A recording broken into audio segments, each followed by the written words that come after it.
New reaction from Republicans on the GOP's short-term deal to temporarily raise the nation's borrowing limit. My next guest says failing to raise the debt limit may not be such a bad thing.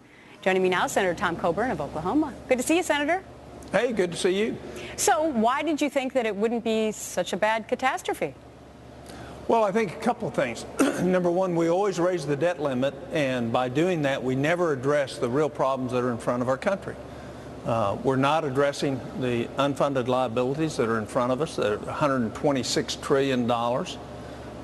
We're not addressing the debt. It's gone up twice the rate of our GDP just in the last 2 years. Right. So we're not addressing the real problems. And when you raise the debt limit, you take the pressure off the politicians to make the hard choices that we have to make. Mm-hmm.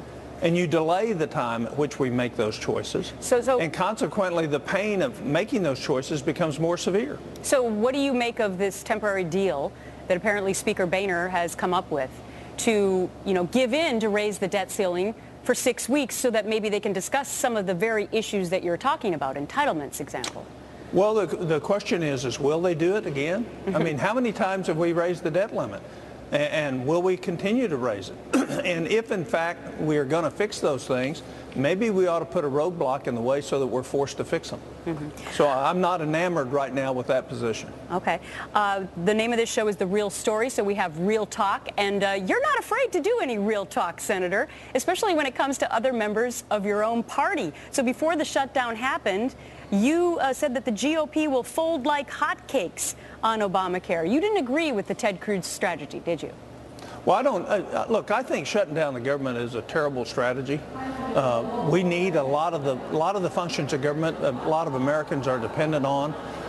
Sending federal employees out and not having them work and then telling them ahead of time you're going to pay them for that anyway, that's just counterintuitive to me. So I think what we ought to do is the American people understand the government wastes a ton of money every year. The American people understand that we continue to raise the debt limit and don't fix the real problems. Mm-hmm. So I think we ought to line up with where the American people are and use the debt limit as a way to attract a coalition to actually fix the problem. Right. So you tried to show that yesterday on the floor. So you brought out a big, huge credit card. And you were going to one like this? Yeah. And yeah, this one shows the debt that we have as of October. It shows that this expires in 10/13. Okay. Should we get another one or should we rip this one up? And I think we ought to rip it up. I think we ought to tear it up and throw it away. And now we have enough money to run 84% of the government.